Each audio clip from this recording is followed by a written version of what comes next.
surprise. Good morning, YouTube. Welcome back to the stream. Some of you will be thinking, hang on, you only went off air like 10.5 hours ago. Yep, that's right, we're back.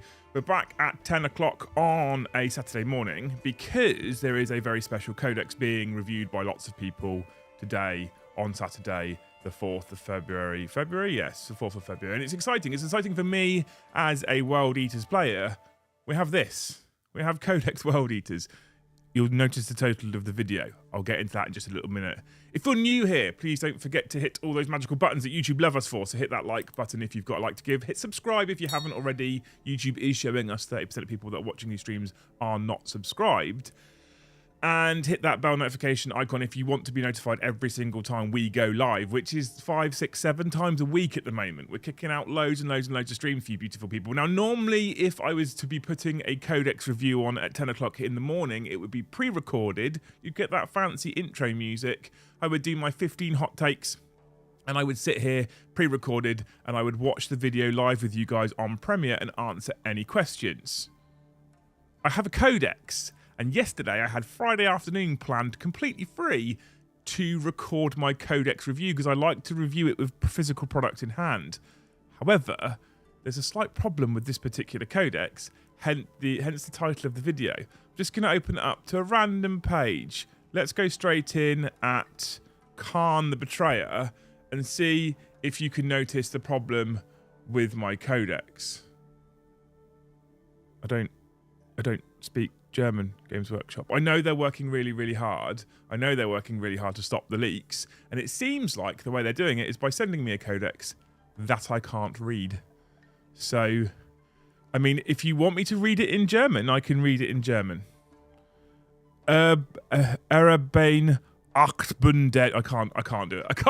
I can't do it. So I have a German version of the World Eaters Codex. I did speak to Games Workshop yesterday when it turned up at my front door and said, I don't speak a foreign language. Is there any chance I could get a real one for next week?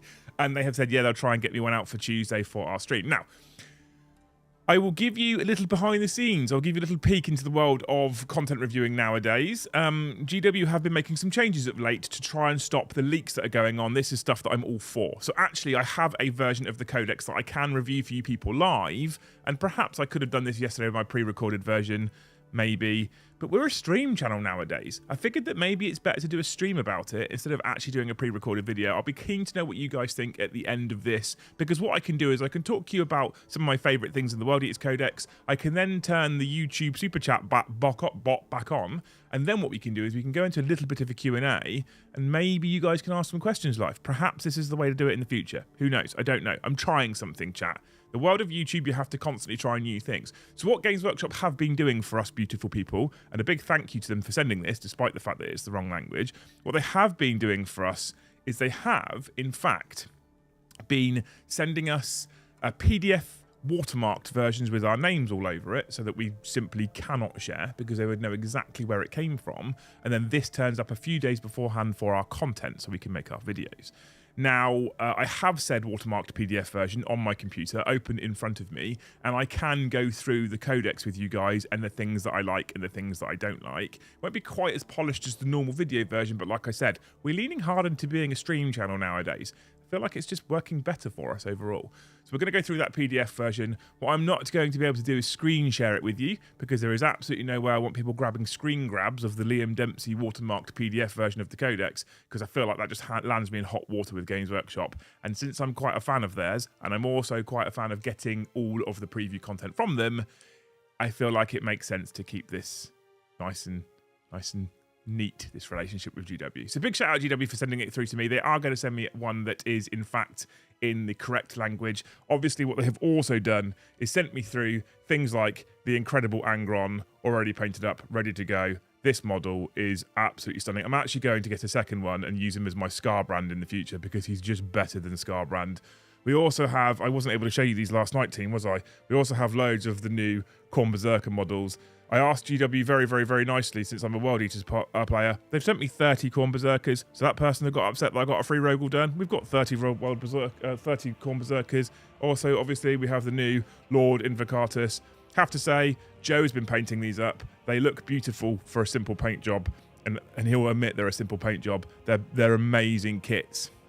amazing kits. We're hoping to go live on Tuesday with 20 to 30 Berserkers. We got them to send us 9 of the 8-bound, 30 Berserkers, Lord Invocatus, Angron. Incredible. And we've got 10 Jackals, but I don't think they'll be ready for Tuesday. So get excited for that. Tuesday 7:30 we'll have a World Eaters game for you, and then Thursday 7:30 another World Eaters game for you. Lots and lots of fun. So here we go. We have Codex World Eaters. It's brand new, so losses and wins it's hard to kind of compare, actually.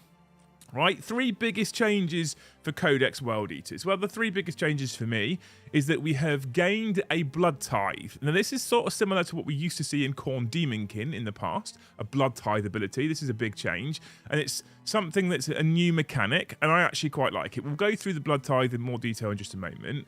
We've also now got our own standalone codex. That's a massive change. Rather than being a bolt-on or a supplement or something that exists within Codex Chaos Space Marines, that's a big change. And obviously, Angron returns. That's also a huge change. So let's break them down individually. So first of all, we have this new Blood Tithe ability, okay? And the Blood Tithe is kind of interesting, and I actually really like this.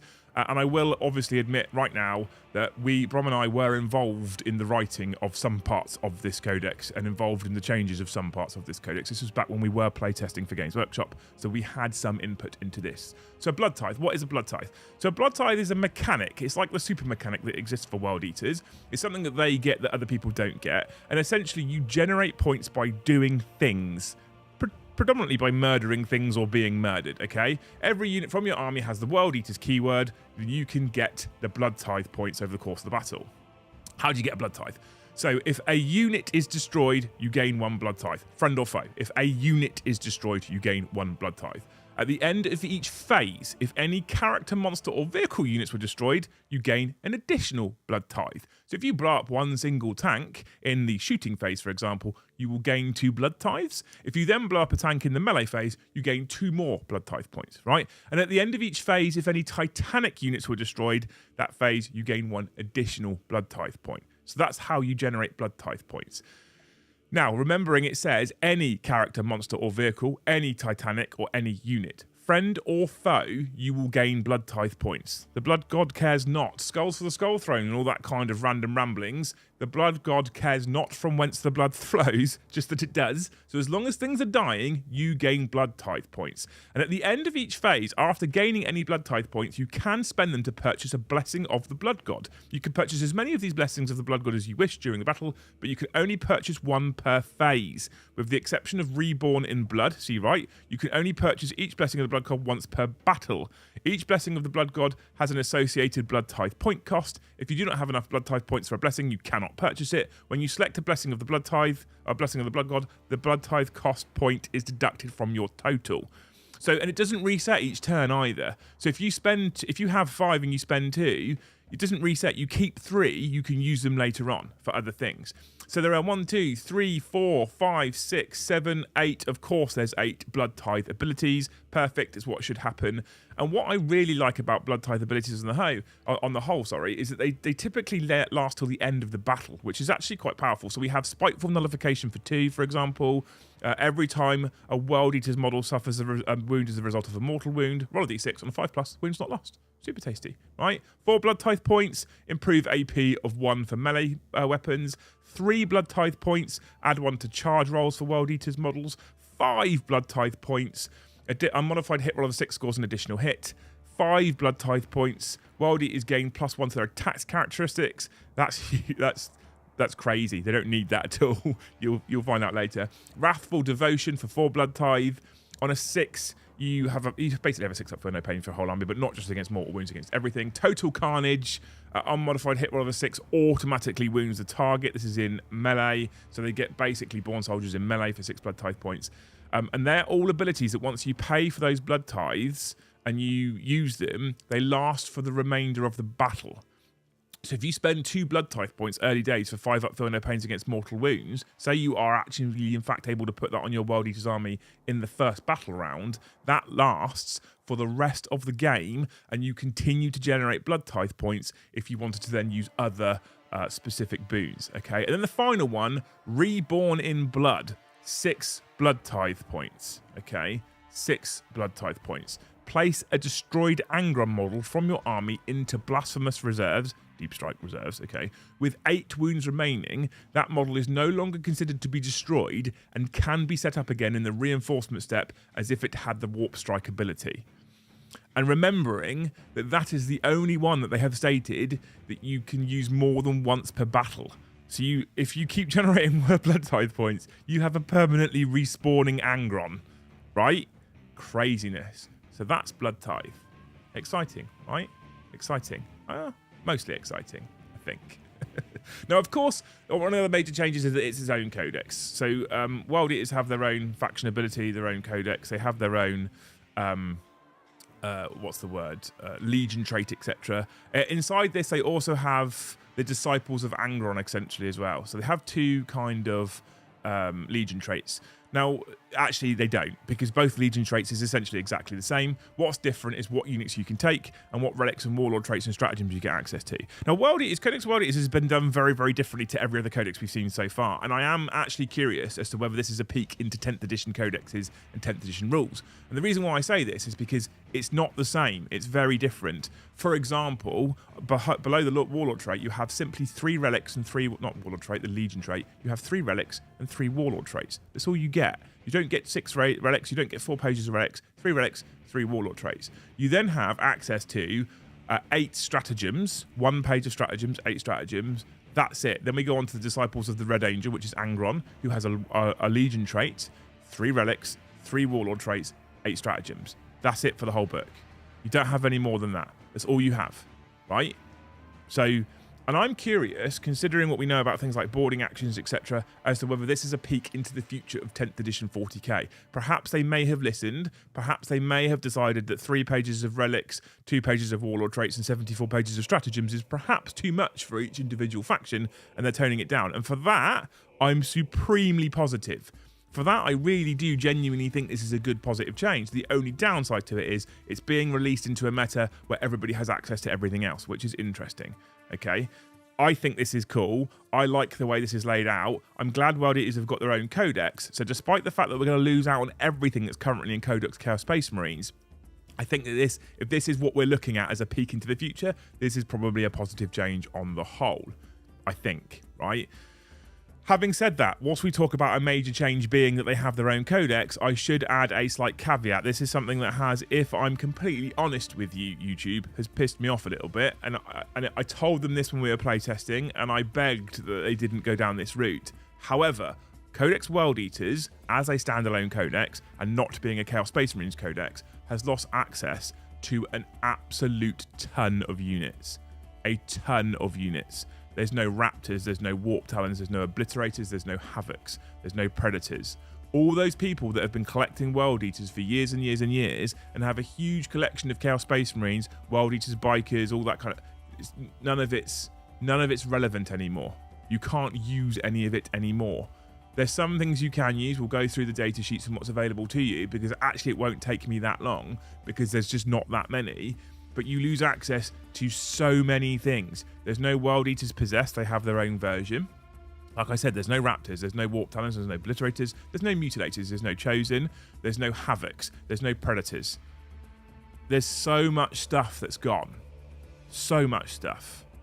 So that's a big change. Just be prepared. If you've been a World Eaters player and you've bought all those things over the last few years, just be prepared. They may have to be something red in the Chaos Space Marines Codex.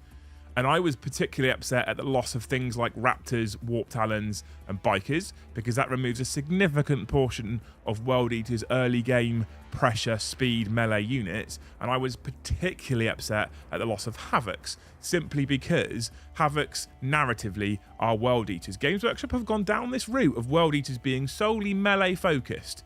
And they are brutal and dangerous in melee. However, in the narrative, World Eaters do not care how they slaughter their foes. And in fact, if you listen to the or read the Aaron Dempsey Bowden books, Talon of Horus and the other one, but I can't remember what the other one's called, you'll realise that one of the lead characters in that book is a World Eater Havoc with a heavy bolter, and they've removed Havocs. So even narratively, for me, it's not quite right. Okay? Not quite right. Anyway, maybe Predators is wrong. Hang on.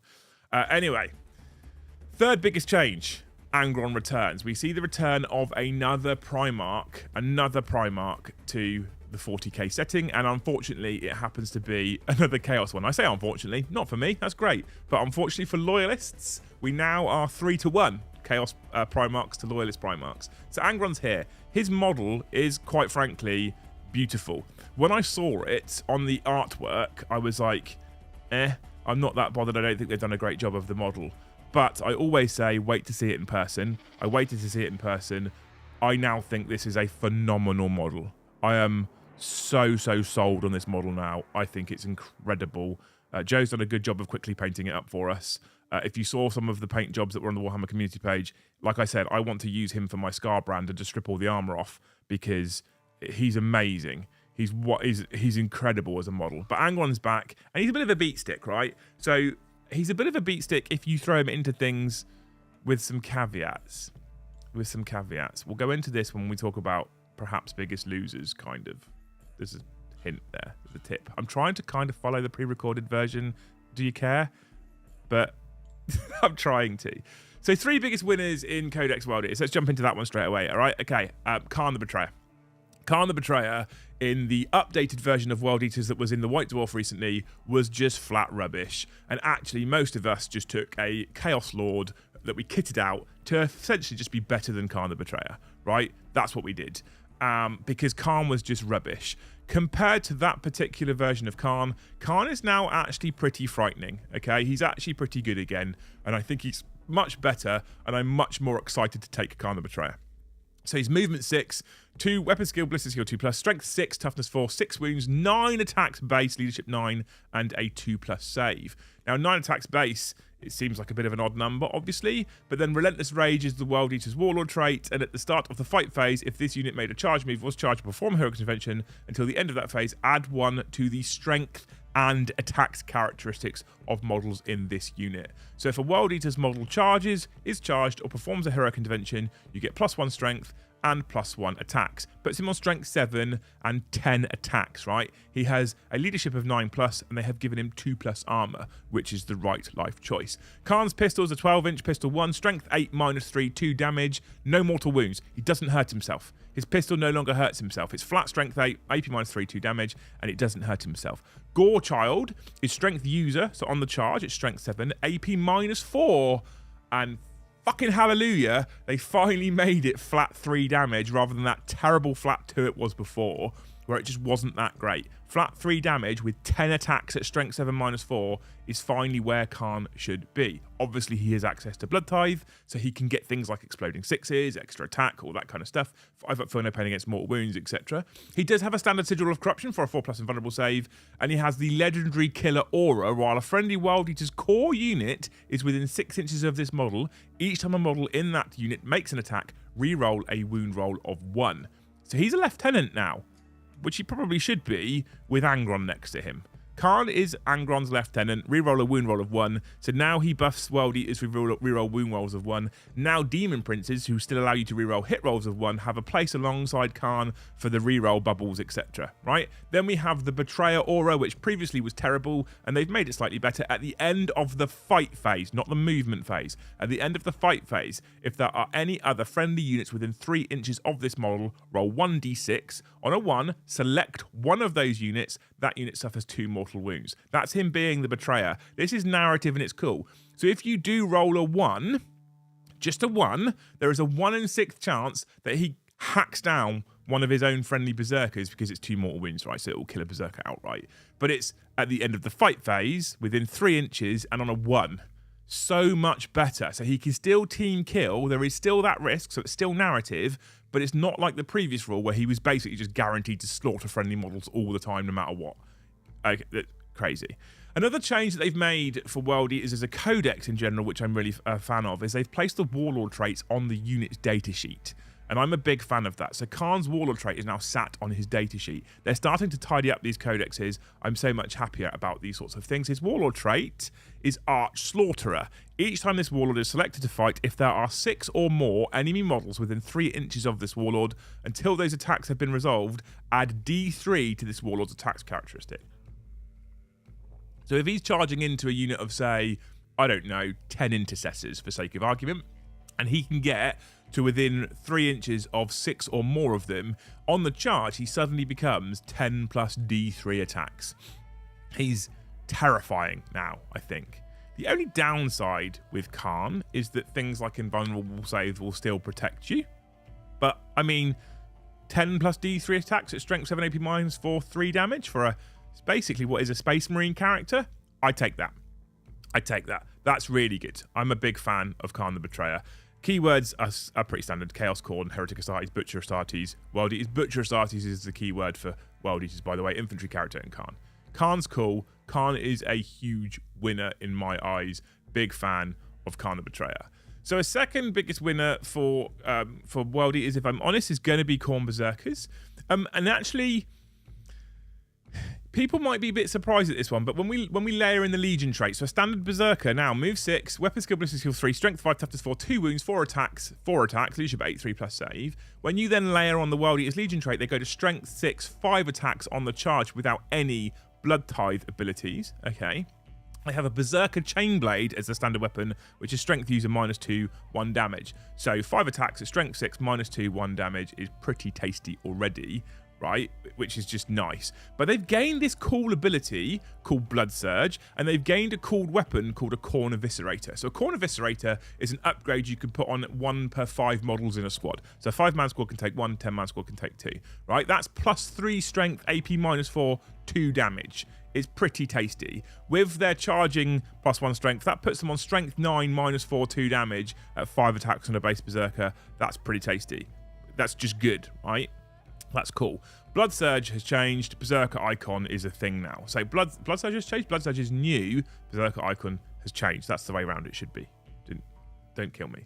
Right. Each time an enemy, this is the Blood Surge. Each time an enemy unit is selected to shoot, if any of those attacks target this unit, after that enemy unit's attacks have been resolved, if any models from this unit were destroyed by those attacks, this unit can make a Blood Surge move. Essentially, I have my Berserkers out in the open, and someone's, I don't know, Hellblasters, because Brom's crazy, shoots at my Berserkers, and they kill 1 Berserker.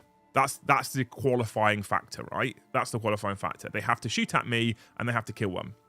If it does so, any actions this unit, so if you decide to Blood Surge, any actions this unit is performing fail, then roll 1d6. Each model in this unit can be moved a distance in inches up to the result, but must finish this move as close as possible to the closest enemy unit. This unit cannot end this move within engagement range of any enemy units other than the closest enemy unit. A unit cannot make a Blood Surge move in the same turn it disembarks from a destroyed transport model, or if it is already within engagement range of enemy units. What that means is you have to move towards the closest enemy unit, and if you do that, you actually can end in engagement range. So say I'm 5 inches away and I get a lucky Blood Surge roll of a 6, I could actually, in my opponent's shooting phase, end up in engagement range with an enemy unit, meaning that he can no longer shoot me, and in the fight phase, because I didn't charge and he didn't charge, I fight first. That's terrifyingly good if it comes off, okay? And then we layer in the Berserker icon. The bearer units gain the icon keyword each time this unit makes a Blood Surge move. Before making that move, if this unit is performing an action, that action is completed instead of failing. That's pretty tasty. That's not too bad at all, is it? Okay. I think that Berserkers are just going to be the core of most World Eaters armies. I mean, they are one of only 2 troops choices for World Eaters nowadays. There's no Chaos Space Marines anymore. There's not even cultists. You just have Khorne Berserkers and Jackals. That's all you get.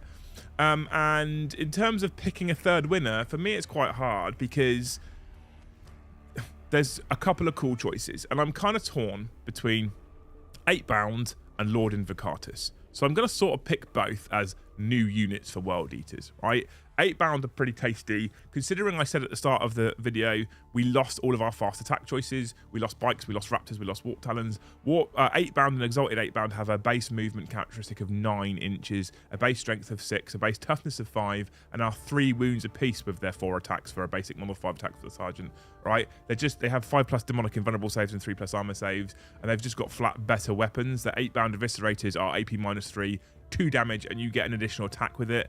It's just...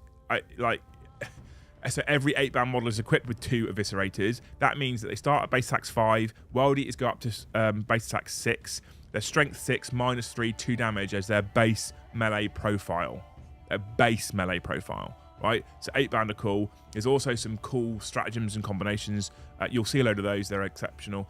And Lord Invocatus, I feel like he's almost an auto take as well, because Lord Invocatus is on a Juggernaut. He's toughness 6 with 8 wounds. He has a 2-up armor save and a 4+ invulnerable save for his Sigil of Corruption, so he's actually pretty survivable.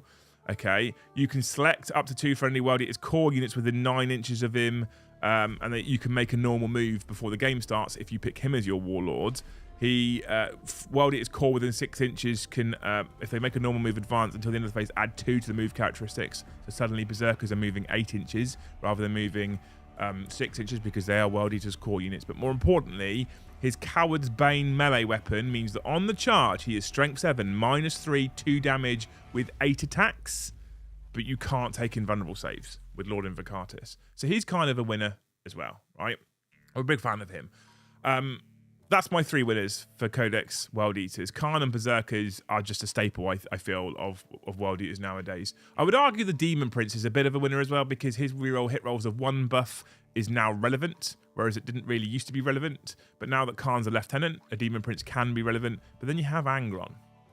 So you could use Angron. But talking of Angron, I couldn't decide winner or loser. This is how swingy I think he could be. And I kind of placed him in as one of our losers for today. Why?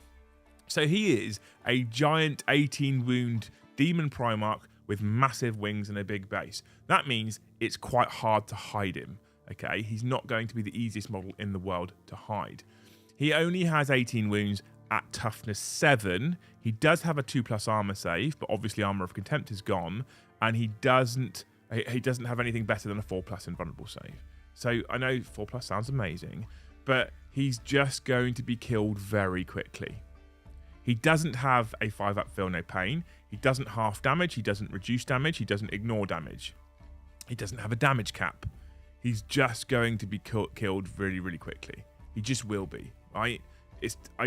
And I know you can spend 6 blood tithe points to bring him back. Now, if he is killed, you do instantly gain 2 blood tithe points. So if Angron is killed, you only need to find 4 more blood tithe points to bring him back on 8 wounds remaining, which is middle profile, to be clear.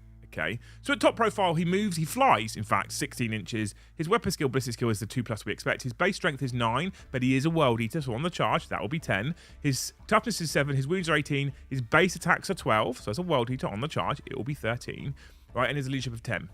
His weapons, narratively cool as hell, on the tabletop, for me, wildly underwhelming. So you pick a profile, right? Your Skull Taking Slash is +5 strength to make him strength 15 on the charge, because his World Eater's bonus. AP -4, D3 +3 damage. I mean, that's okay. It's worse than Scarbrand, and it doesn't ignore invulnerable saves. Less strength, doesn't ignore invuns.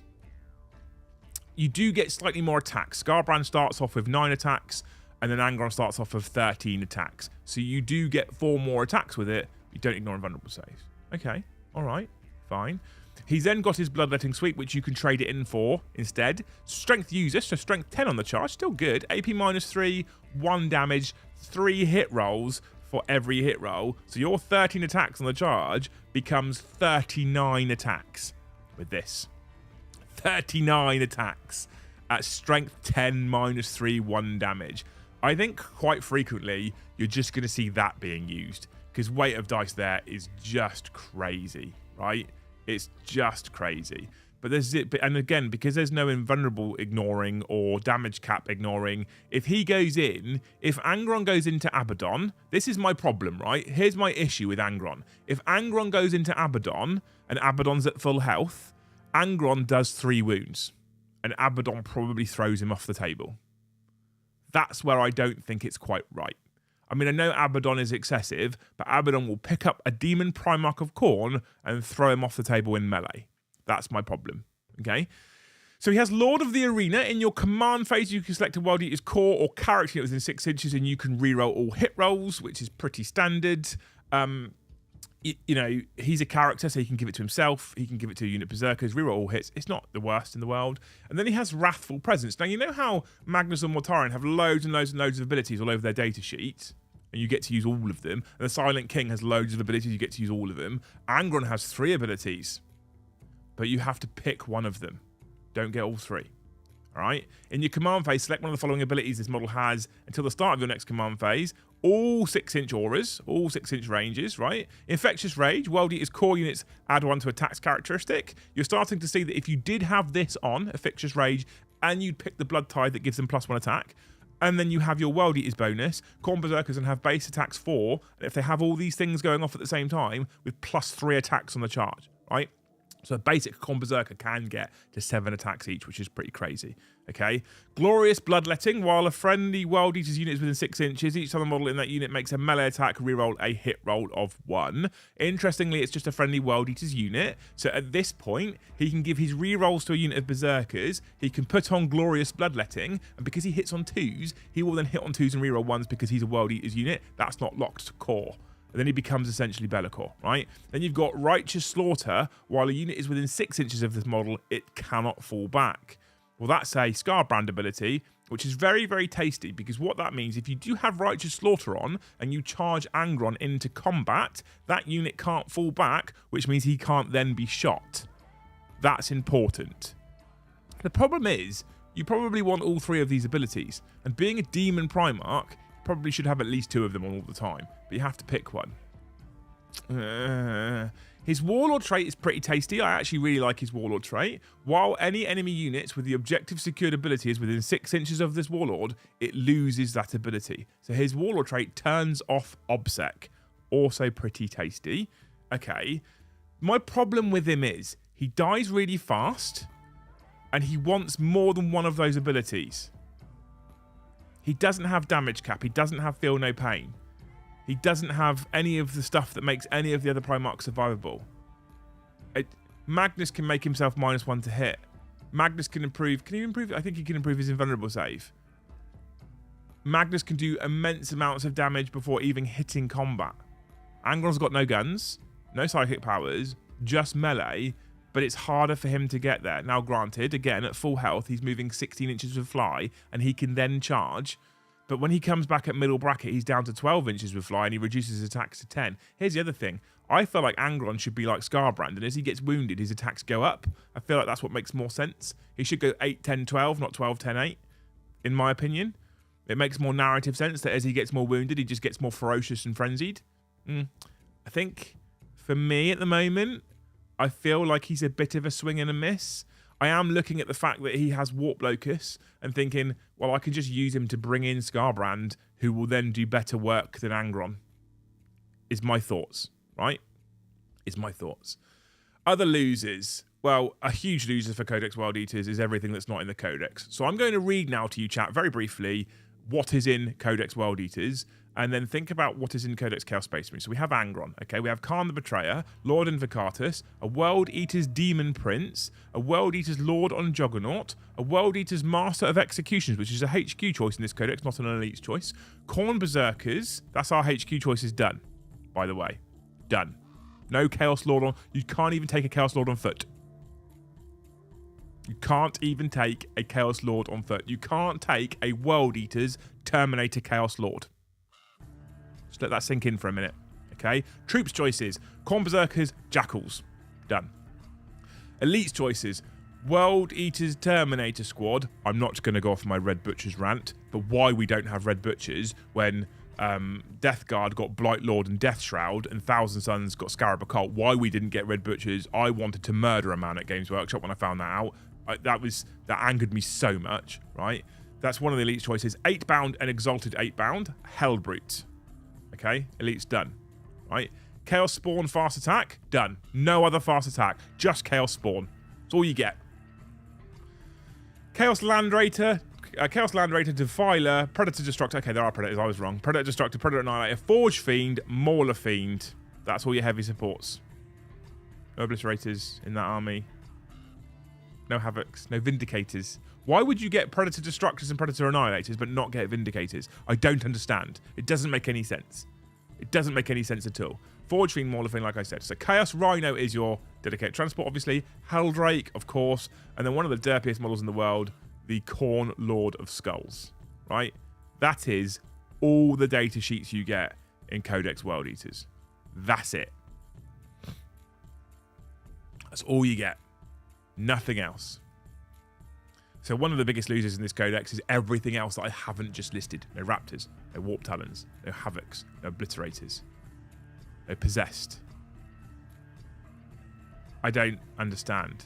What makes this even more frustrating is if you go up to the Disciples of the Red Angel as a detachment choice over taking standard World Eaters. So you've got World Eaters with their Relentless Rage Legion trait. If you go into Disciples of the Red Angel, right, it gives you restrictions and benefits, okay? Relentless Rage is your Legion trait. It's exactly the same. +1 strength, +1 attack on the charge if you're charged with perform a heroic intervention. Restrictions and benefits. Your army must include Angron, and he must be your Warlord. Your army can only include Khorne Demon units and World Eaters, Chaos Land Raider units, and 8-bound units in your army have the objective of secured ability. Now, I'm assuming this means that we can soup in Khorne Demons from the Khorne Demon book. It doesn't specifically say you can do that, but I'm assuming that's what it means. So there is the benefit that you can take Bloodletters, and you can take skull cannons and blood crushers, and then finally you get some fast cavalry in there with blood crushers. But let's face it, they're not setting the world on fire. You can ally in Scarbrand, you can ally in Skulltaker. That makes it pretty tasty. And then giving 8-bound Obsec is cool. And when you then consider layering in the new Arcs of Omen detachment, it's not the worst in the world, right? You still get 3 more relics, 3 more warlord traits, and some stratagems that you can use for that particular detachment.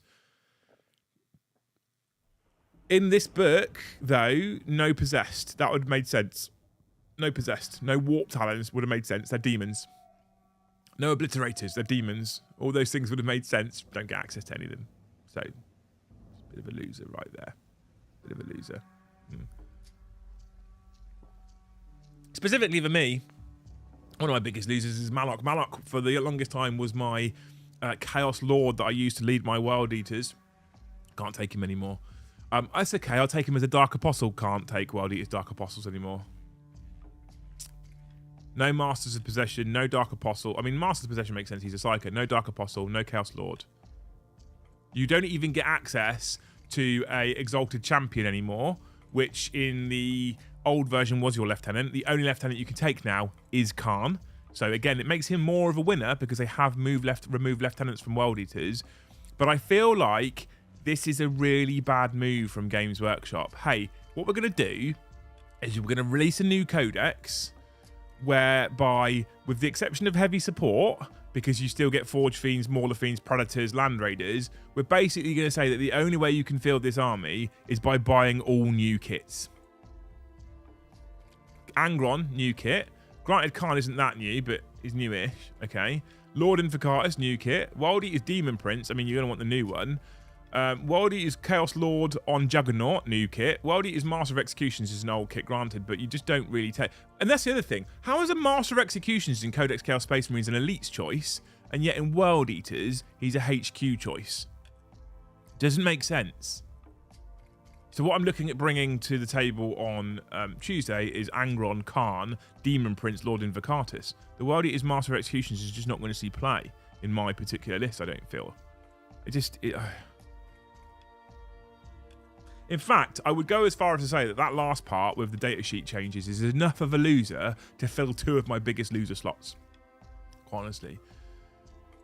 I was going to go down the route of saying that Red Butchers is my next biggest loser, right? Because you have World Eaters Chaos Terminator squads, which aren't Red Butchers. Rant. I want to rant. So they're standard Terminators. They have standard Terminator profile, but they have 4 base attacks, okay? And they have a Curse Weapons for +1 strength, -3 AP, and 1 damage. They get Malicious Volleys and Terminator. They're just Terminators with an extra attack. They're nothing special at all. There's nothing special about them whatsoever. You do get access to a stratagem, and this is where you know that Games Workshop is in full troll mode when the first stratagem on the first stratagem page in the codex is called Red Butchers, and it's fucking 2 command points. Use this stratagem. So you used to spend 2 command points and you got Red Butchers for the whole game. Use this stratagem in the fight phase when a World Eater's Terminators or 8-bound unit from your army is selected to fight. Until the end of that phase, each time a model in that unit makes an attack add 1 to the damage characteristic of that attack. Now, it's worth it on their accursed weapons because they become +1 strength, AP -3, 2 damage. And with your Terminators, as World Eaters on the charge, you then have 5 attacks per Terminator at strength 6 -3, 2 damage. So it's good, but you only get it for a turn for 2 CP. You're only a little bit of Red Butchers for a little while.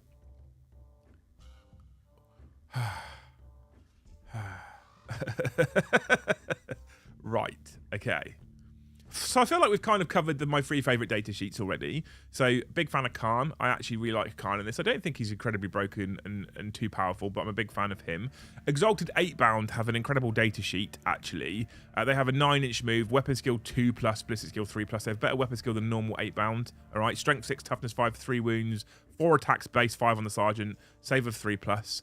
They have the same 8-bound eviscerators at strength user AP -3, 2 damage with an additional attack. But you can take dual 8-bound chain fists, which gives them +3 strength, which means on the charge as well, it is they become strength 10, AP -4, 2 damage. But if the bearer is equipped with 2 8-bound chain fists, you improve the damage by 1.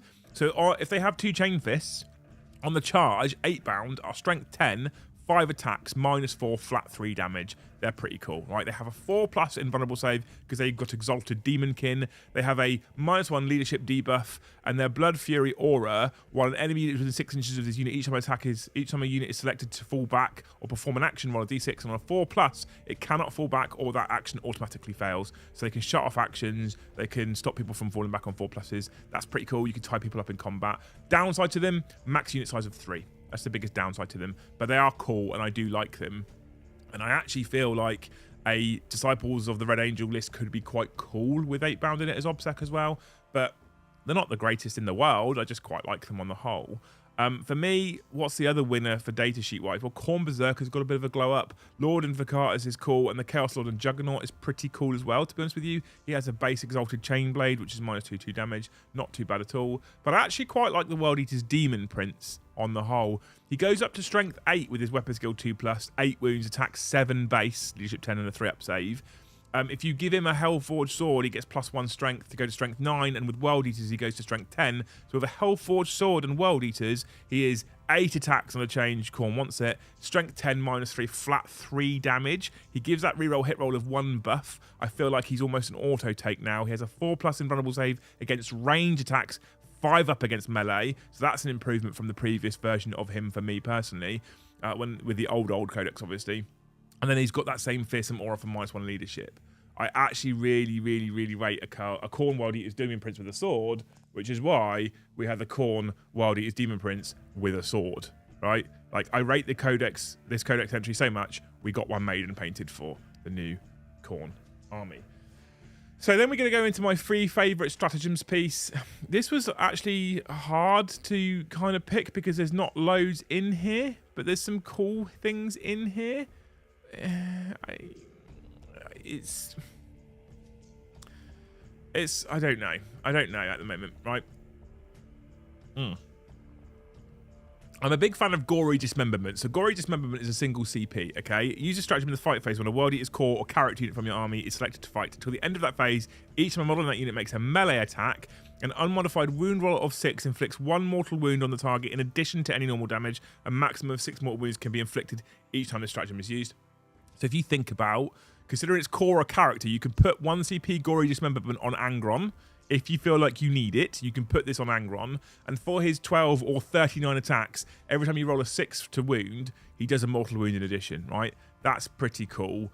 I'm a big fan of that, okay? That's not bad at all. Blood Frenzy is decent. In the fight phase, World Eater's core unit from your army that's within engagement range, until the end, the enemy unit's attacks have been resolved. Each time a model in that unit is destroyed by a melee attack. If that model has not fought this phase, do not remove it from play. The destroyed model can fight after enemy attacks have been resolved and is then removed from play. If this selected World Eater's unit is a troops unit, it costs 1 CP, otherwise it's 2 CP. So you charge 2 units of Berserkers in, right? You charge 2 units of Berserkers in, you fight with 1 unit of Berserkers, and your opponent spends 2 command points to interrupt. You then spend 1 CP on Blood Frenzy, right?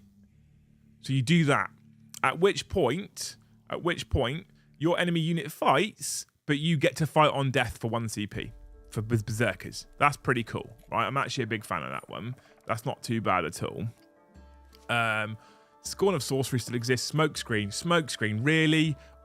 World Eaters only get 8 fucking stratagems, and one of the stratagems is smokescreen, so you get -1 to hit for vehicles that have smoke launchers. Really? You're only going to give us 8 stratagems, and you're going to spend 1 on fucking smokescreen.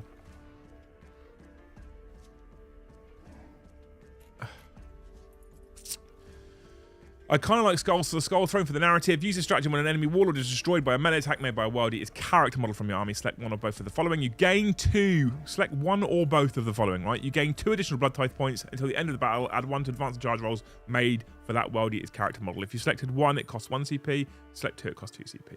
Okay. There's a cool 8-bound one somewhere as well where you get to pile in, but it's only for Disciples of the Red Angel, right?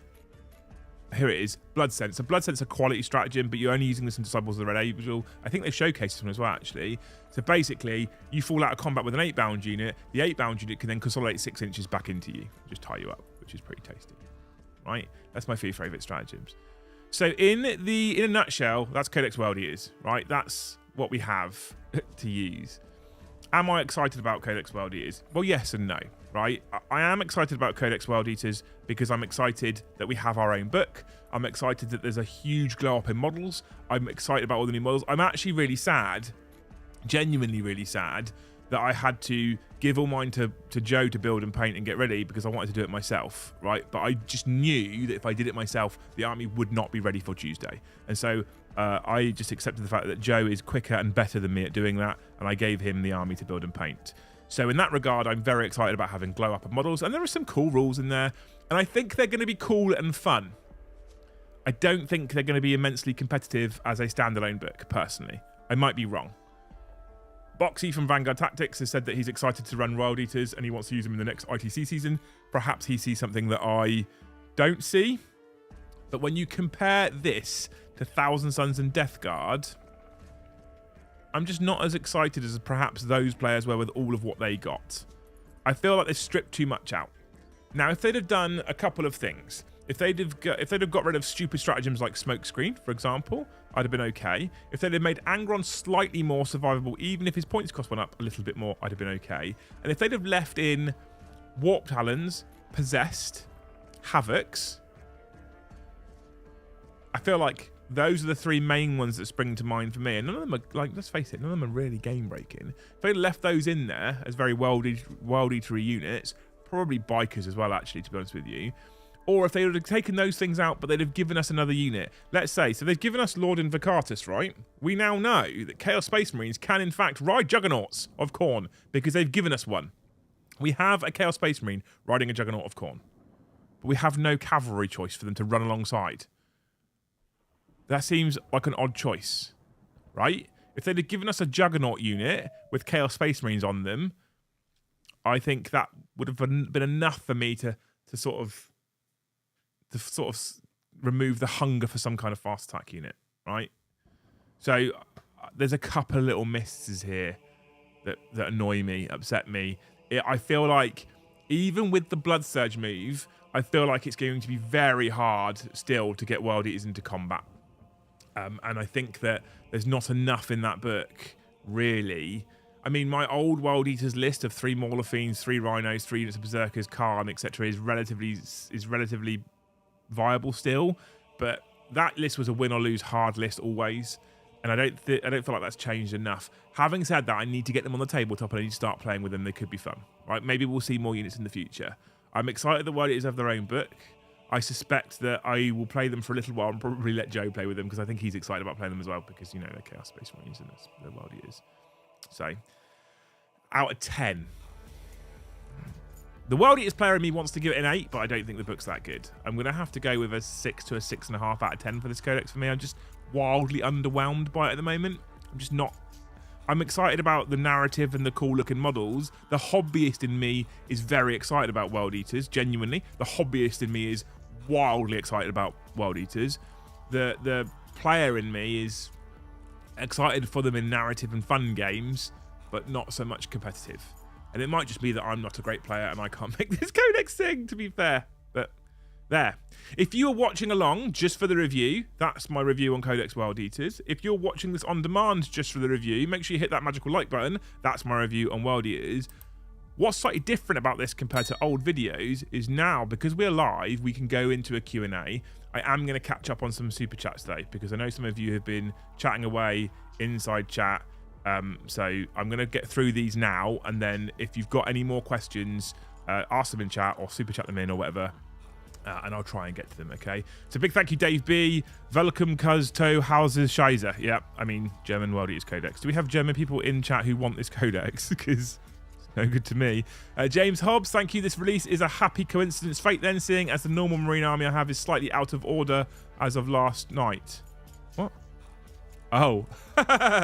Is that because it went down the stairs, James? James's wife threw his models down the stairs. Tim Chaser, does this mean you're not giving Brom your World Eaters now? I would never give Brom World Eaters. I would never do that, Tim. Oh my. That would... no. Even if I don't want to play them, I'd give them to Joe, not Brom. Right. Thank you, Fabulous Bile.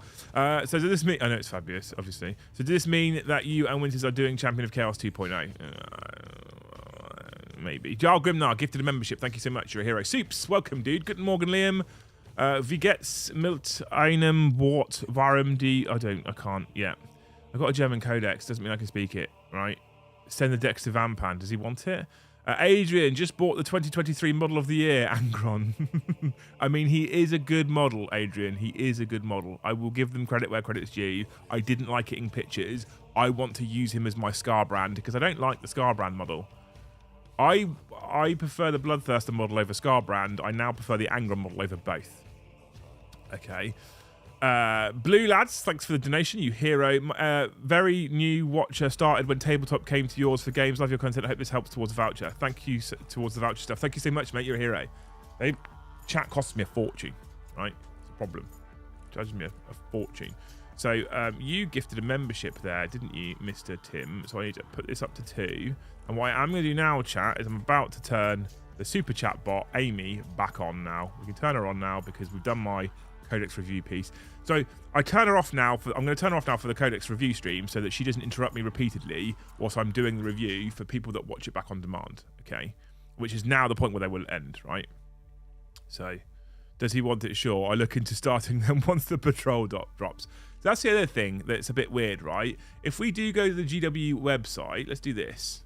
And obviously, you don't want to be using the GW website. You want to be using Element Games, !Element. Use my link to order all of your World Eaters, please. Right? We click on the Start World Eaters, and we go to my F11 and screen share. F11 screen share. Cool. So here is where you can order World Eaters from, but you should definitely be using Element Games instead of this one because I'll get a 5% kickback, right? We have the Collector's Edition World Eaters Codex, which I'm currently holding off buying because I don't need it, but I want it, right? We've got cards, we've got a pre-order collection, we've got Angron with Arcs of Omen Angron and a Collector's Edition artwork piece, which is kind of cool. Paints, Lord Invocatus, Angron, 9. I mean, that's a lot though, right? £95 is a lot for Angron. Okay, World Eaters Berserkers, 8-bound, Dice, Jackals. Okay, cool. Exalted 8-bound. By the way, Exalted 8-bound, same box, just to let you know. Arcs of Angron Collector's Edition, Arcs of Angron, and then Lord Invocatus, right? This seems like a cash grab. I don't want to keep ripping apart Games Workshop, but there's no Combat Patrol box. They've shown us the Combat Patrol box. We know what the Combat Patrol box is, right? The Combat Patrol box is 20 Berserkers, 10 of the Jackals, and Lord Invocatus. They've shown us what it is, but you can't buy it because it's a monumental saving. So you can't buy it. What? Who did that? Like, I feel like that's like, oh, they'll save loads of money on this one. So what we will do is we won't put it out yet. We'll let them buy it all separately, and then we'll put the Combat Patrol box out, which is a bit shitty. Michael Cody, any interesting new lore stuff in the book? I haven't read the lore in the book, if I'm honest with you, yet. It's on my to-do list. I haven't read it yet, but I'll get there eventually. Maybe we could talk about that on like Wednesday or something. I don't know. Chris Galloway, thank you for gifting 5. You hero. Siege Roots, thank you for gifting 5. You hero. You're both legends. Legends of the community. I'm going to add it onto my little magical tracker now. I hate the fact that when it's gifted, I have to do this manually. It makes me sad. But thank you, legends, one and all. Did it save my turn on chatbot? It says it's saved. Alert box updated. Will Angron be competitive in the Blood Tithe system? What else in the Blood Tithe system besides resurrecting Angron at 8 wounds? So we went through it at the start, but like I said, this is a Q&A stream, so we can go through Blood Tithe again for you beautiful people, right? So I saw some people asking who may have missed the start of the stream. You generate a Blood Tithe every time a unit is killed, friend or foe. You generate an additional Blood Tithe if a character, monster, or vehicle unit is killed, friend or foe. Only once per phase, though. And you generate an additional Blood Tithe points every time a Titanic unit is killed, friend or foe. So every time a unit is destroyed, you get a Blood Tithe.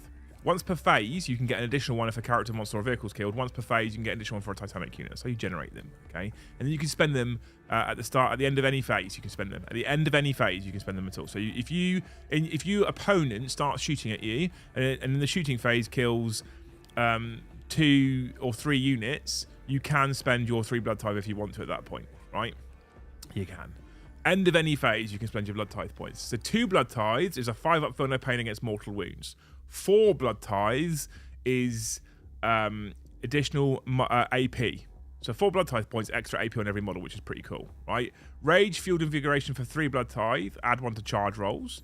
5 Blood Tithe points is unmodified hit roll of 6 scores and additional hits, so exploding 6s. 5 Blood Tithes is an extra attack, it's working. Angron is expensive, but Cabanda is still £250. Yeah. So 5 Blood Tithes for exploding 6s in combat, 5 Blood Tithes for add 1 to your attacks hit roll. Oh, it's not actually a tax roll, it's a tax hit roll. Okay, I got that wrong. So add 1 to attack's hit roll. So for 5 Blood Tithe points, you basically get +1 to hit for melee. Okay, Wrathful Devotion for 4 Blood Tithes. 6 up, feel no pain against everything. 6 Blood Tithes is also an unmodified hit roll of 6 automatically wounds the target. I should mention, when I talk about exploding 6s, +1 to hit, 6s to hit automatically wound the target, this is all melee, because Games Workshop have completely ignored the law that exists currently and have decided that World Eaters only care about melee, they don't care about range, despite the fact that the lead World Eaters character in Talon of Horus is in fact a Havoc. Yeah, whatever, they do them, it's their world, it's their sandbox, right? And then 6 Blood Tithe points is a respawning Angron with 8 wounds remaining, which is middle profile. I haven't found a way of them pulling him back up. It's impossible. But you can use all of them once per battle, because you can't add +1 to hit twice, for example. It's impossible. They essentially they affect all World Eaters. So anything in your list will get this. So Angron will get it, Khan will get it, Berserkers will get it, Eightbound will get it, etc. And the only one that you can use more than once per battle is the Reborn in Blood, respawning Angron for 6 Blood Tithe points. Right? In that system, Angron's okay. Having said that, we put together a sort of kind of semi-fun list where we wanted to include Angron, right? So I have my list that I wrote for Tuesday at the moment is 4 units of 5 Berserkers with the chain blades in. I think it's 2 Rhinos, 2 units of 3 Eightbound, 1 Demon Prince, 1 Khan, 1 Lord Invocatus, 1 Angron. That's 2,000 points, basically. Okay, so 4, 5, 6, 7, 8, 9, 10, 11, 12. 12 units, I think it is. Was there anything else in that list? Oh, sorry, and 10 Terminators, I think. So 2 more units. So 14 units in the list. So I'm going to give up 14 Blood Tithe points. If a monster, which is my Demon Prince or Angron, is killed, and they manage to do that in 2 separate phases, I then give up 2 more Blood Tithe points. So that's 16 Blood Tithe points in my army. Okay, 2 times 8, potentially, right? Now, obviously, that doesn't take into consideration my opponent's army. So if you're playing Imperial Knights, they do give up 3 Blood Tithe points every time one is killed. But if you kill 2 Imperial Knights in melee in the same phase, you actually only get 4 Blood Tithe points. 1 for each knight, 1 for a vehicle in that phase, 1 for a Titanic unit in that phase. Okay? If you're playing something like Horde Orcs with lots and lots and lots and lots of units, they will then potentially give up loads of Blood Tithe points. So does Angron work in the Blood Tithe system? Kind of, the answer is sort of, it depends on your opponent's army and how many points you can potentially harvest, right? So it's really hard to competitively, it's really hard to answer you. Narratively, Blood Tithe is one of my favourite things that they've done in a very long time. And kudos to them for the system. I really actually like it on the whole.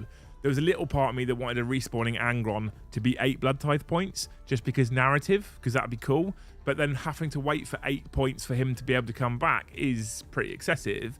And like I said to you, if he dies, don't forget that at the point in which he dies, he's a monster and he's a unit. At the point in which Angron dies, you get 2 Blood Tithe points. So you're already a third of the way there to be able to respawn him. If you have 4 Blood Tithe and he dies, you get 6, you can just spend them to bring him back. You can do that, right? So, does he work? Will he be competitive? Does he work in the system? Yes. Will he be competitive in the system? I don't know. I still feel like when you then bring him back with remembering with the respawning Blood Tithe system, and you bring him back with 8 wounds remaining, he's only got 8 wounds remaining, toughness 7, 2 up armor, 4+ invulnerable save. I feel like if you bring him back in Deep Strike with 8 wounds remaining, he's still pretty easy to remove again.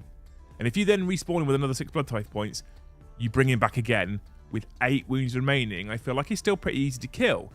But then, okay, cool, fine. When you look at some of the other Blood Tithe abilities, like for me, 5 Blood Tithe points for exploding 6s in combat for Berserkers, for Lord Invocatus, for Khan, for Eightbound is probably better value than bringing Angron back for 6 Blood Tithes. I reckon, is my opinion. I also... Points. Let's talk points quickly, right? I could probably work this out in German. Points. Angron. So he's 360 Punkte, right? 360 Punkte for Angron.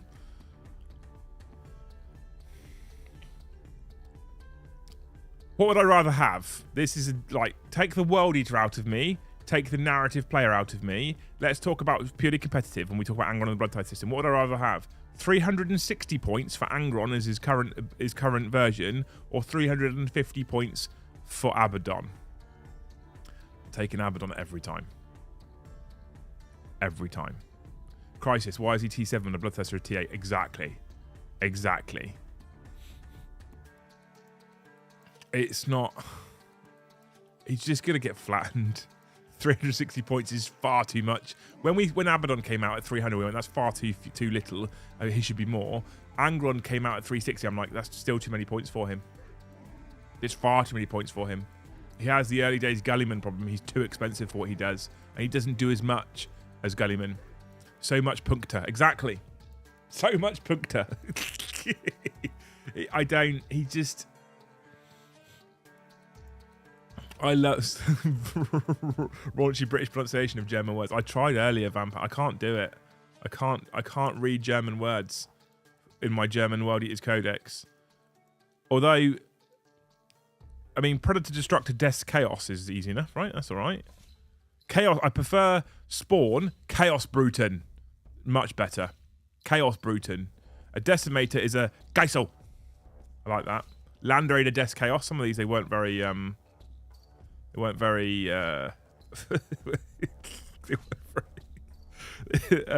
inventive with the words. Aktgebunden. How do you say some of these words, you crazy German people? Doesn't make any sense. Chaos Lord der World Eaters auf Moloch. Meister der Executionen. Brilliant. A 10-man squad definitely terminates with 330 points, and Angron will probably bounce off of them. I mean, yeah, probably, actually, to be fair. James, he probably will. Demon Primarchs should be many Punkte, but then they should punk out everything else. So Demon Primarchs should be the most punked out of everybody, right? To be fair. Demon Primarchs, I have no problems with them being stupidly high points, and we don't see them all the time everywhere. I don't want Angron. I don't want Angron to be 250 points, right? I don't want that. I want Angron to be 400 points. I want all of his abilities to be on all of the time. I want him to have a wound cap, or like when you look at like a Bloodthirster, right? So a Bloodthirster's 310 points. Okay, here we go. Right, chat. Okay. Chaos Demons, right? Codex Chaos Demons. We have a Bloodthirster who is now 310 points, okay? So a Bloodthirster at 310 points, 12-inch move, fly, weapon skill +2, 2, strength 8, toughness 8. So 1 less strength, 1 more toughness, 20 wounds instead of 18 wounds, 8 attacks, so 4 less, fine, leadership 10, 4+4+ demonic save, right? Demonic save, not invulnerable save. Remembering that Angron's isn't a demon save. He's a demon Primarch without a demon save. Angron's invulnerable save is an invulnerable save, so Votan and Tau, etc. just laugh at it. It's not a save. Against Votan, Tau, Vanquishers, they laugh at Angron, right? So a Bloodthirster has a better saving profile. If we give him his Great Axe of Khorne, a Bloodthirster becomes Strength 16. That's 1 more than Angron with his big axe. AP -4, D3 +3 damage. So the exact same melee profile. Okay? The exact same melee profile. At the end of the fight phase, I could do D3 mortal wounds, something I'm locked in combat with, right? I can give reroll hit rolls of 1 to core units nearby. That's fine. But what I can do now... And it used to be 40 points, but Indomitable Onslaught on a Bloodthirster is +50 points. And I say that now because you add that +50 points to the current 310 point cost, a Bloodthirster, get this, becomes 360 points. So we're now talking the exact same points as Angron. The exact same points as Angron if I put Indomitable Onslaught on him.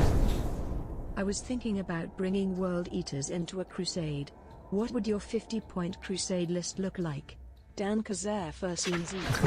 Well, let's get into that in just a moment. Indomitable Onslaught, now +50 points because they updated the points in the balanced data slate, not the balanced data slate, the Minotaur and Field Manual, means that my Bloodthirster is now the exact same points as Angron. We've already decided that his melee weapon is slightly better because it's more strength. Downside is I have slightly less attacks because I'm only down to 8 attacks from fucking 12 for Angron, right? But I have also got a higher point of toughness and I have got a better save, so I'd probably live for longer. But with Indomitable Onslaught, this model cannot lose any more than 8 wounds in the same phase. Any wounds that would be lost after that point are not lost. So I have more wounds with an 8 wound cap now with a 4+ demon save and toughness 8, right? Then what I do is I give him a Warlord trait, right, which is Devastating Blow. And Devastating Blow means that a melee attack could ignore wounds that cannot... So while each time this Warlord makes a melee attack, rules that ignore wounds cannot be used. So I ignore -1 damage, I ignore Dreadnought -1 damage, I ignore Death Guard -1 damage, I ignore Abaddon's wound cap, I ignore Catan wound caps.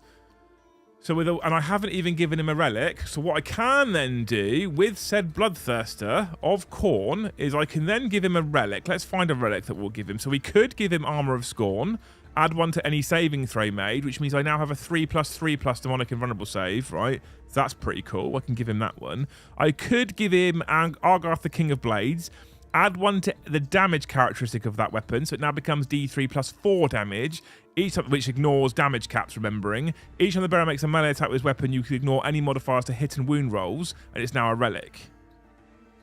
Like, I can just, for the same points, make a better Bloodthirster than Angron. For the same points. It's just better.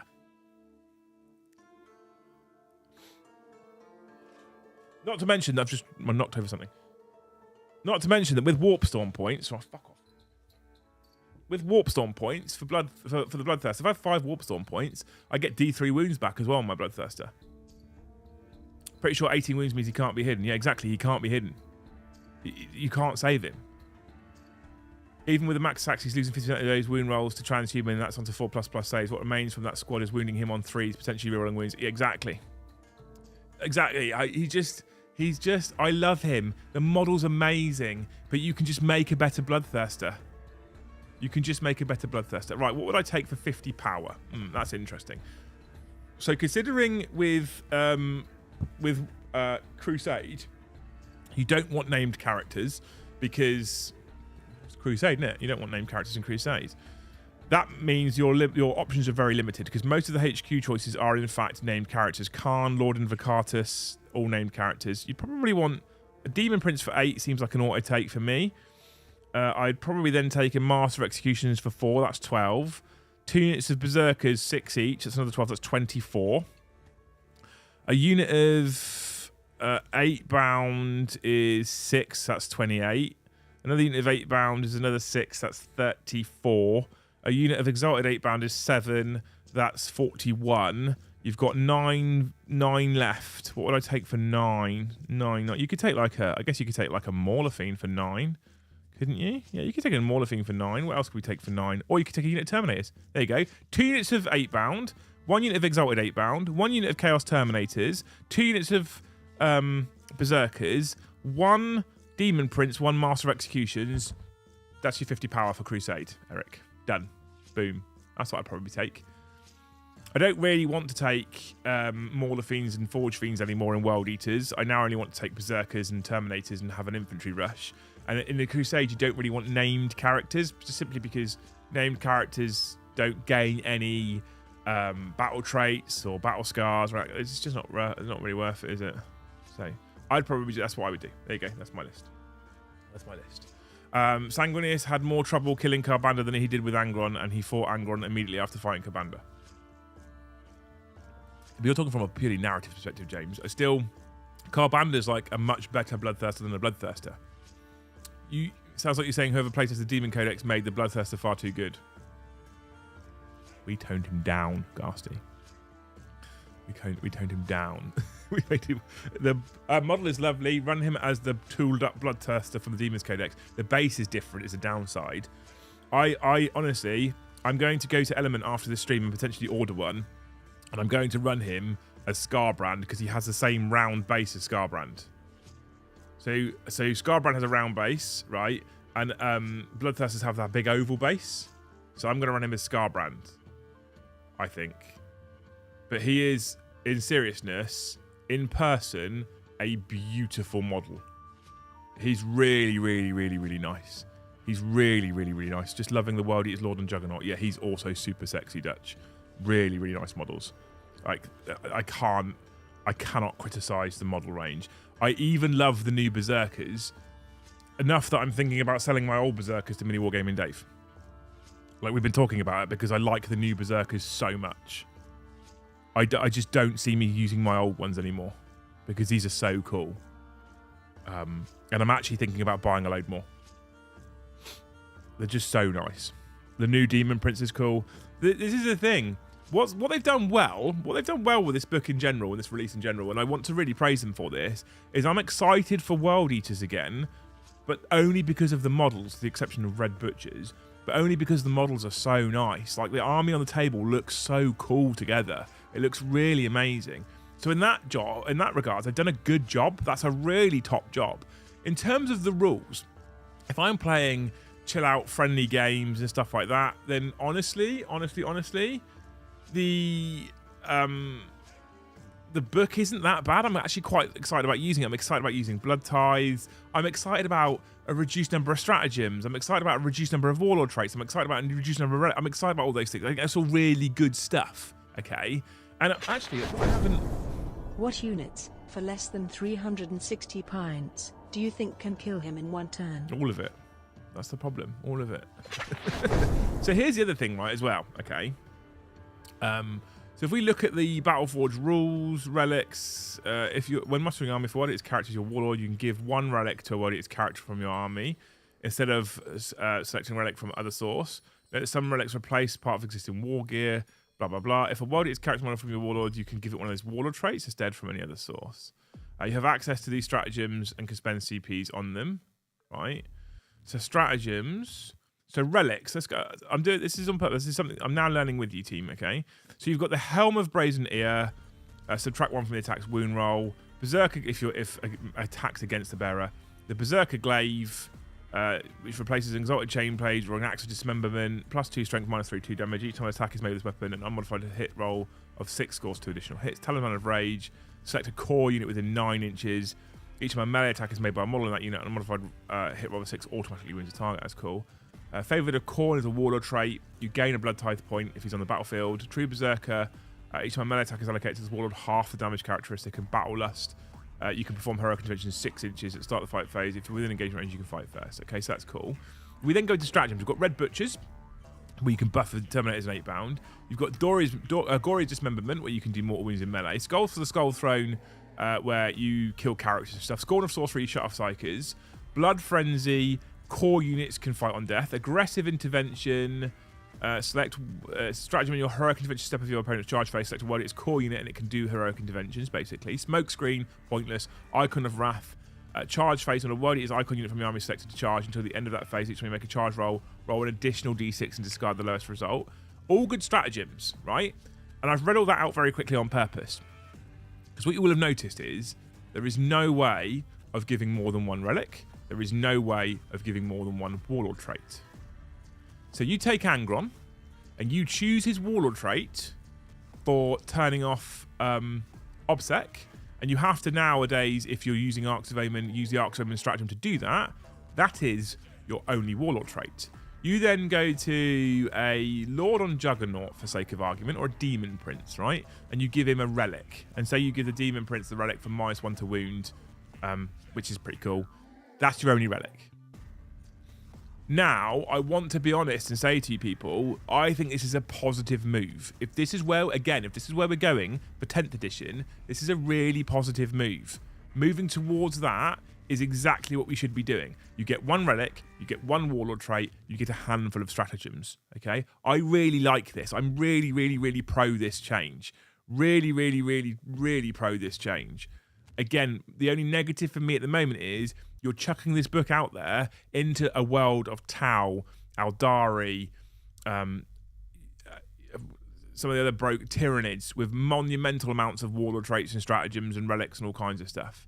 And even if you look at demons, for example, and Astra Militarum, lots of stratagems and lots of things you can pay points for. So we've seen for the longest time now, demons, you can pay points for exalted demons. Tanks, you can pay points for tank cases, right? In Codex World Eaters, you can't pay any points to upgrade anything at all. That doesn't exist. It's gone. You have that. I love the simplicity. The simplicity is exactly what I want. So this isn't a moan. I'm just concerned about this book in current meta. I only hope in new meta, this book is then decent. That makes sense? Are you with me? Just saying. Right. Dory's dismembered, but just keep saying. Just keep slaying. Yeah, absolutely. Anyway. This is my thoughts on World Eaters, right? I think it's cool. I think it's good. I'm excited about the models. I'm excited about using the army. I don't think it will be a GT army for me, for example. Right? I can't take it to Beachhead because of when the Codex drops, but if I could, I wouldn't be, personally. And it might just be a indication of my player skill, and perhaps some people are going to be doing amazing things with these, but I think it's too much that kills it too easily, personally, is my opinion. Let me know what you think anyway, people. Let me know in the comments below. I need to get off camera now because I actually need to start painting Bellicor. That was my day's task. And I was sat here this morning, and because I didn't film my review of Codex World Eaters because German version, I was like, I'm actually a bit sad that I'm not going to be getting content out on the day of the World Eaters release. So I felt we'd do a stream instead. And I don't know if you've thought this is better, worse, enjoyable, the same. But I want to know what you guys think. So if you've got comments on the stream, please drop it in the comment section below after we go offline. Thank you for hanging out with me on this fine Saturday morning. Like I said to you last night, the next show will in fact be Tuesday at 7:30, where we'll run the World Eaters for the first time, and Brom and I will work out what he's going to play and what mission we're going to play. Surely the meta shouldn't affect what and how codexes are released today. No, it shouldn't. No, it shouldn't, Ghasty. And I think that this is a change that they've made based on feedback of the overcomplicated sort of state of 9th edition right now. And I think they're making the right change, but you chuck this out in the meta right now, and I just don't feel like it does so well. I don't know. Not sure. We'll see. I have been known to be wrong on numerous occasions. This is just my thoughts. I'm excited by the book. I'm sad they've stripped so much out of it. There you go. That's my one-liner. I'm excited by the book. I'm sad they've stripped so much out of it. On the whole, the model range, however, if you're thinking about going and ordering new World Eaters models, you will not be disappointed in the model range. It is glorious. It is so nice. So nice. So look forward to that. Look forward to Angron. Look forward to Lord Invocatus and the Corn Lord on Juggernaut. Look forward to all of the Berserker troops because they're beautiful. And I'm going to have to try and work really hard not to just go on the website now and order loads of it, because it's brilliant, right? It must be a tiny data cards box. I'm assuming they've put also the 8 blood tithe abilities in there, Excited Grot. So if you spend a blood tithe on exploding 6s, you can just put it on the table and go, I know my whole army's got exploding 6s now. That's what I think they've done. Okay. Anyway, thank you so much for hanging out with me on this fine Saturday morning. You're all beautiful people. Thank you so much to everybody who super chatted throughout the course of the stream. It's wildly appreciated. As you know, we donate 10% of all of our super chat revenue to a charity. That charity is Models for Heroes. Models for Heroes, look, there you go. Exclamation mark M4H in chat if you want to go and support Models for Heroes. Incredible charity doing incredible work. Thanks for hanging out with me. You're all beautiful people. If you have any further questions, you can drop them in Discord or drop them in the comment section. If I can get to them, I will get to them. I am going to try and switch off for the rest of the day now and paint Be'lakor, which is going to be hard. Wait for the Combat Patrol. It's the right one, Crypt Shadow, but I do think I'm going to paint my own Angron model. I want to paint him with all the armor removed as my own Scarbrand, and I feel like that's something that could be done. But I need to get the model in my hand because Joe did this one. Cool. You're beautiful. I love you dearly. Thank you so much for watching, and we'll see you in the next one.